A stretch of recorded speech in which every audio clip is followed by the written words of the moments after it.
The final thing we're talking about is derivative content and why it's important to the creative community. And just as a definition, so according to the Copyright Act, a derivative work is a work based on one or more pre-existing works, such as a translation, musical arrangement, dramatization, fictionalization, motion picture version, sound recording, art reproduction, abridgment, condensation, or any other form which a work may be recast, transformed, or adapted. A work consisting of editorial revisions, annotations, and other modifications, which, as a whole, represents an original work of authorship. This is a derivative work, and derivative works are also known as new versions. So that's the long-winded legal definition of what a derivative work here is. But here with us to discuss the power of derivative works is the person we like to call the Duke. Welcome, Duke. How are you? I am blessed, my brother. We're blessed to have you. So, hey, so just, you've been listening in. Anything that, we've been talking about that really strikes you? I mean, I'm just amazed that we're even talking about Napster.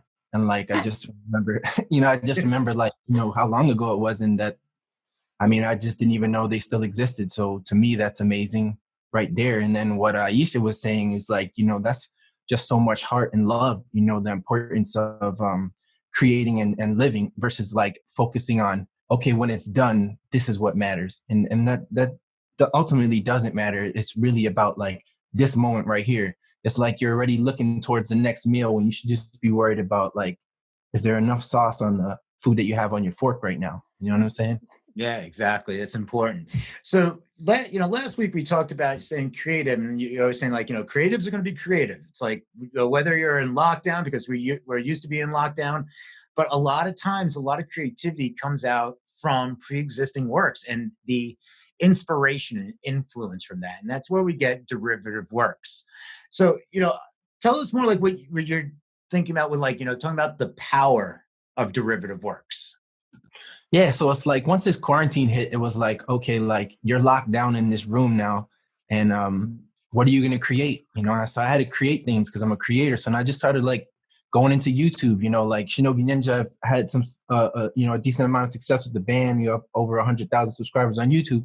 So I was all right, let me start creating content. We really just focus on content. And then as I did that, I started seeing these reaction videos and remixes, and then I realized I was man, I did this one remix to this Spanish tune. So long story short, I kept hearing this Spanish song over and over to the point where I was I heard it in a Salvation Army, and I said, well, now it's crossed over. It's not just a Spanish song. This must be a hit. I looked it up. It had 1 billion views, and I said, wow, let me remix it. So I did a rock remix of it, and I put it out, and it got 100,000 views. It just got a lot of views, and I said, well, this is something I just burped. What if I just did this all the time? What if I just started doing reaction videos to every Tekashi 6ix9ine video that came out?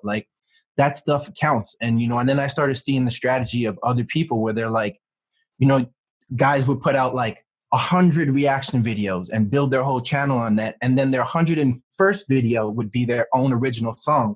And they would talk to their fans or subscribers and be all right, guys, thanks for watching my reaction videos.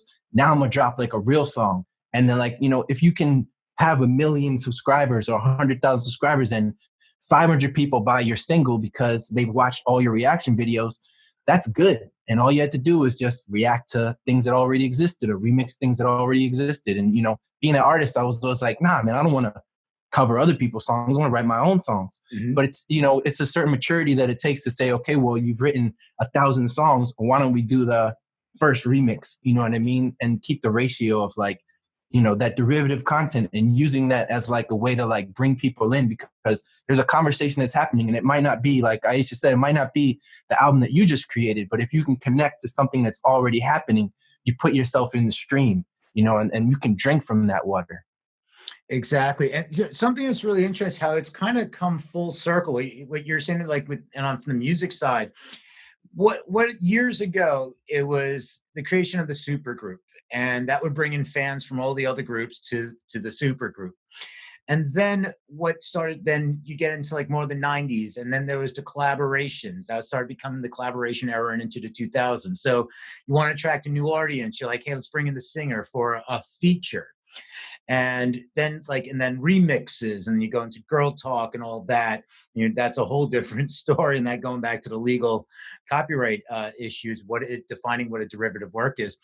But when you're talking about YouTube, and that the community from YouTube, maybe they didn't even realize they were doing it, but they were picking up from the music industry, is that they became that community. It was the insiders. It was, somebody had a YouTube channel, it started to pick up a little steam. And then they saw somebody that had maybe a similar topics, and they would invite them over into their channel, and it'd be cross-shared. I mean, Rebecca Black's Friday did not become a huge hit for the sole fact that she just came up with that, she had that song. It was also, people tuning in just to see what it was about.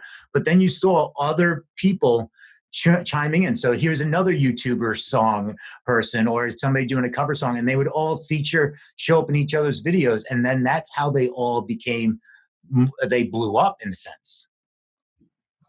Definitely. I also think like with the quarantine energy, like the live shows and things like that, which I've done my whole life, it's like once they shut that down, it was like, all right, well, what's the next move for you? And what's the next move for us all? And there's real dollars in like making content, and if you make 1,000 things of content and you just put that in the back, all those guys are little stocks for you. Like they're all going to generate, even if they generate 10 cents, if you have 1,000 things that generate 10 cents a day, it's like, I could take you out to eat. You know what I mean? Like it matters. It adds up. So it's important.